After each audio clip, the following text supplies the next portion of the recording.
یہ ہماری بہن ایک سوال کرتی ہیں کہ طلاق دینے کا سنت طریقہ بیان کر دیجئے۔ میں بیان کر دیتا ہوں۔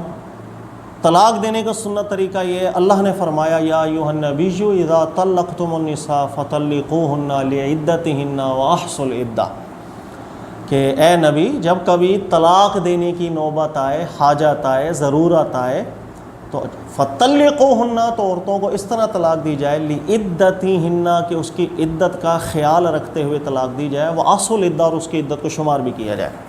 عدت کا خیال رکھنے کا مطلب یہ ہے کہ اللہ کے نبی علیہ السلام نے اس آیت کی تشریح بیان کی، اور وہ یہ ہے کہ مرد کے لیے لازم ہے اگر کبھی طلاق دینے کی نوبت آ جائے، فرض ہے، لازم ہے شوہر پر کہ جب طلاق دینے کی نوبت آئے وہ سب سے پہلے یہ دیکھے کہ عورت کے کون سے ایام ہیں۔ اگر وہ ایام حیض ہیں، ماہواری کے ایام ہیں، تو ان دنوں میں عورت کو طلاق دینا اشد درجے کا حرام ہے، اشد درجے کا حرام، اور اتنا حرام کام ہے کہ صحابہ کرام کے دور میں، حضرت عمر فاروق کے دور میں باقاعدہ قانون تھا کہ اگر کوئی شخص حالت ایام حیض میں عورت کو طلاق دیتا تو عمر فاروق سب سے پہلے اس شوہر کو پکڑ کے اس پر تعزیر جاری کرتے، اس کو کوڑے لگوایا کرتے تھے کہ تو نے یہ کام کیا کیوں۔ اللہ کے نبی علیہ السلام اس کام سے بہت ناراض ہوا کرتے، قرآن کی صریح خلاف ورزی ہو جاتی ہے۔ تو سب سے پہلے شوہر یہ دیکھے کون سے ایام ہیں، اگر ایام حیض ہیں اس میں طلاق دینے کی اجازت نہیں ہے، حرام ہے، بدعت ہے بالاتفاق۔ فقہ حنفی، فقہ شافعی، فقہ مالکی، فقہ حنبلی، فقہ ابن حزم، کوئی دنیا کی فقہ پڑھ لیں، بالاتفاق حیض کے دنوں میں عورت کو طلاق دے دی جائے گی، بدعت بنے گا۔ نمبر 2، اگر پاکی کے دن ہے، اگر آپ طلاق دینا، کوئی شوہر طلاق دینا جا رہا ہے اور عورت کے پاکی کے دن ہے، لیکن اس پاکی کے دن میں شوہر بیوی سے جسمانی تعلق قائم کر چکا ہے، اب بھی ان پاکی کے دنوں میں طلاق دینا حرام، بدعت بالاتفاق، بالاتفاق۔ تو یہ سب چیزوں کو غور کرنا ہے، صرف غصے میں آ کے طلاق دے دی جائے گی، اسلامی نظام یہاں نہیں ہے، ورنہ اس شوہر کو سب سے پہلے سزا دی جائے گی، تو نے جرت کے کام کیوں کیے ہیں، عورت کو مذاق نہیں بنایا جاتا۔ لہٰذا اگر پاکی کے دن ہیں عورت کے، لیکن ان پاکی کے دنوں میں شوہر نے عورت سے جسمانی تعلق قائم کیا ہے، تو ان پاکی کے دنوں میں طلاق دینا بھی حرام ہے شوہر کے لیے، بدعت ہے شوہر کے لیے۔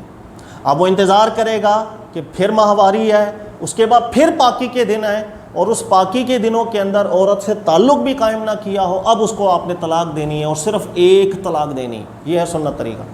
اگر کوئی شخص اکٹھی 2 طلاقیں دے دے گا اپنی زوجہ کو، اور کوئی شخص اکٹھی 3 طلاقیں دے دے گا اپنی زوجہ کو، یہ بھی حرام ہے اور بدعت ہے بالاتفاق۔ امام ابو حنیفہ، امام شافعی، امام مالک، امام احمد بن حنبل، تمام مجتہدین کا اتفاق ہے، اکٹھی 2 طلاقیں دے دے گا یا اکٹھی 3 طلاقیں دے دے گا، یہ بھی ہمارے دین میں بدعت ہے، حرام ہے، شوہر پر تعزیر قائم ہوگی، اس کو سزا دے گا حاکم اسلام کی، اس نے کیوں جرت کی ایسی، کیوں مذاق بنا دیا اس نے دین کا، عورت کو بھی کیوں محلے ایک مذاق کے محل کے اوپر لے کر آ گیا۔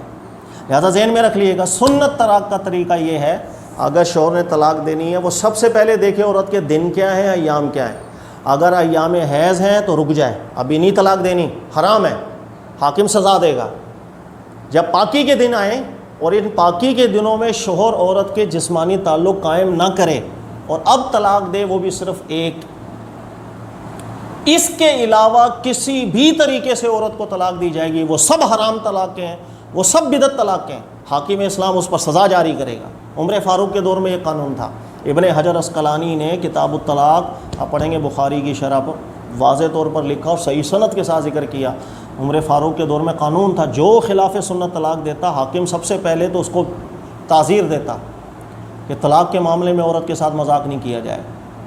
اس کے علاوہ حیض کے دنوں میں طلاق دے دی جائے گی، بالاتفاق علماء کے بدعت ہے۔ اگر ایسے طہر میں، ایسے پاکی کے دنوں میں عورت کو طلاق دی جائے گی جس میں جسمانی تعلق عورت کے ساتھ قائم کر لیا ہے، اب بھی حرام ہے ان پاکی کے دنوں میں عورت کو طلاق دینا۔ ایک سے زیادہ ایک وقت میں طلاق دے دے گا شوہر، 2 دے گا یا 3 دے، اب بھی حرام ہے، اب بھی بدعت ہے، اس شوہر کے لیے سزا جاری ہوگی اس کے اوپر، ایسا کام کیوں کیا۔ ایک طلاق دے گا، رجعی طلاق دے گا، بس پاکی کے دنوں میں، جس پاکی کے دنوں میں عورت سے جسمانی تعلق قائم نہ کیا گیا ہو۔ اور ہمارے دین نے اتنی قیودات اس لیے ارشاد فرمائی ہیں، اس سے زیادہ اچھا مزاج کسی کا ہو ہی نہیں سکتا، کہ انسان عام طور پہ یہی کرتا ہے، غصہ آیا اور طلاق دے دی۔ لہٰذا ہمارے دین نے لازم رکھا ہے کہ جب کبھی طلاق کی نوبت آئے وہ رکے اور پہلے غور کرے کہ کون سے دن چل رہے ہیں، پاکی کے دن ہیں یا نہیں ہیں. تو جس وقت وہ توقف کرے گا کچھ دیر بعد اس کی کیفیت خود بدل جائے گی. اور عموماً یہی ہوتا ہے ہمارے معاشرے میں، آپ نے دیکھا ہوگا غصہ آیا طلاقیں دے دیں، اور گھنٹے بعد جب غصہ ٹھنڈا ہوا تو پچھتانا شروع کر دیا کہ ہماری یہ میں نے ایک غصے کی کیفیت میں کہہ دیا، میرا ارادہ نہیں تھا، میری نیت نہیں تھی، وغیرہ وغیرہ. ایک ضمناً مسئلہ میں بیان کر دوں کہ طلاقیں دو ہیں، ایک سنت طلاق، ایک بدعت طلاق. سنت طلاق عورت ایام حیض میں نہ ہو، پاکی کے دن آئے اور اس پاکی کے دنوں میں عورت کے ساتھ جسمانی تعلق بھی قائم نہ کیا گیا. اس کے علاوہ جتنی طلاقیں سب بدعت ہیں. حیض کے دنوں میں طلاق دی جائے گی، بدعت، حرام، بدعت، حاکم سزا جاری کرے گا. ایسے پاکی کے دنوں میں طلاق دی کہ جس میں جماع کر چکا ہے، پھر بھی بدعت، پھر بھی حرام. ایک سے زیادہ طلاقیں دے دی، پھر بھی حرام. اب علماء میں اختلاف ضرور ہوا کہ اگر کوئی حرام اور بدعت طلاق دے دے، مثلا حیض کے دنوں میں طلاق دے دے، یا پاکی کے دنوں میں جماع کرنے کے بعد طلاق دے دے، یا ایک سے زیادہ ایک وقت میں طلاق دے دے، آیا یہ طلاقیں ہو جائیں گی یا نہیں؟ یہ دو موقف علماء کے شروع سے چلتے ہوئے آ رہے ہیں. ایک موقف تو علماء کا یہ ہے، وہ کہتے ہیں طلاقیں ہو جائیں گی، یہ گناہ گار بھی ہوگا، بدعت کام کرنے والا بھی ہوگا، لیکن طلاق ہو جائے گی. لیکن ایک موقف علماء کا یہ ہے کہ یہ طلاقیں واقعی نہیں ہوتی ہیں. آپ حیض میں طلاق دو گے، کوئی طلاق واقع نہیں ہوئی، وہ بیوی ہے آپ کی، اس کے ساتھ ویسے ہی رہو. آپ نے ایک ساتھ دو طلاقیں دے دی ہیں تو طلاق جو یہ بھی بدعت کی طلاق ہے. یا آپ نے طہر میں طلاق دے دی جس میں جماع کیا تھا، اس کے بھی طلاق واقع نہیں ہوگی. یہ بھی علماء کا موقف رہا ہے، اختلافی مسئلہ رہا ہے، اور دونوں طرف دلائل بھی ہیں.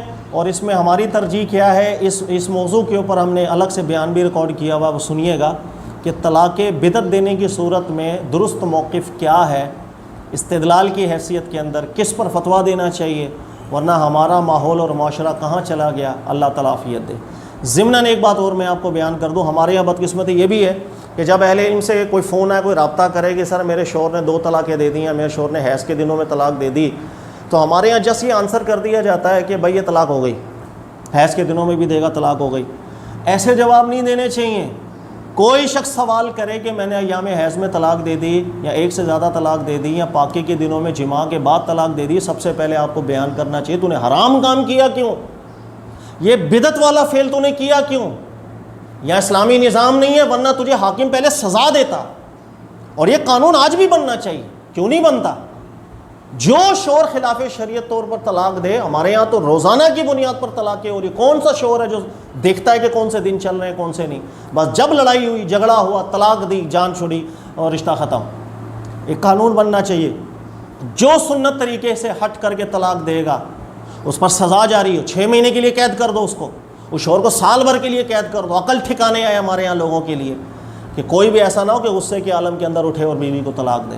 جو طریقہ ہمارے دین نے بیان کیا اس طریقے کے اوپر عورت کو طلاق دی جائے. اللہ تعالیٰ سمجھنے کی توفیق دے. جزاک اللہ خیر.